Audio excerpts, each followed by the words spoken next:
महाराष्ट्र राज्यातील प्रत्येक महत्त्वाच्या घडामोडी फक्त आपल्या बेधडक मी मराठी न्यूज चॅनलवर. महाराष्ट्राचा बुलंद आवाज. शहादा अस्लोद रस्त्यावर मृत्यूचे तांडव सुरूच. कवळीथ गावावर पुन्हा एकदा शोककळा.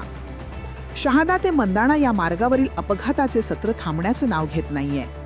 6 दिवसांपूर्वीच कवळीथ येथील एका तरुणाचा अपघाती मृत्यू झाल्याची घटना ताजी असतानाच आज पुन्हा डोंगरगावजवळ झालेल्या भीषण अपघातात कवळीथ येथील 53 वर्षीय रावण हंबर पाटील यांचा जागीच मृत्यू झाला. या घटनेमुळे संपूर्ण परिसरात हळहळ व्यक्त होत आहे.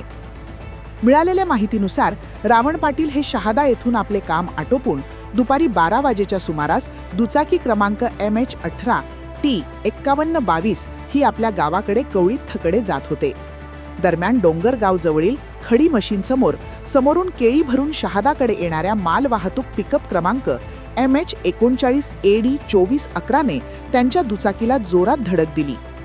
ही धडक इतकी भीषण होती की दुचाकीचा अक्षरशः चकनाचूर झाला असून तिचे चाक निखळून बाहेर पडले.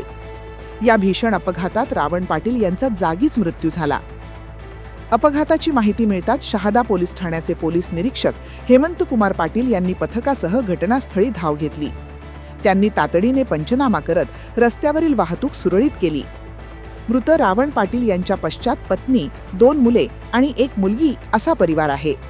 एकाच आठवड्यात गावातील 2 व्यक्तींचा अपघातात मृत्यू झाल्याने कवळीथ गावावर दुःखाचा डोंगर कोसळला आहे. शहादा मंदाणा रस्त्यावर वाहनांची वर्दळ मोठी असते, मात्र येथे सुरक्षेच्या उपाययोजनांचा अभाव आहे. नागरिकांनी यापूर्वी अनेकदा गतिरोधक बसवण्याची मागणी केली आहे, परंतु सार्वजनिक बांधकाम विभाग याकडे जाणीवपूर्वक दुर्लक्ष करत असल्याचा आरोप ग्रामस्थांनी केला आहे. अजून किती बळी घेतल्यावर प्रशासनाला जाग येईल असा संतप्त सवाल आता नागरिक विचारत आहेत.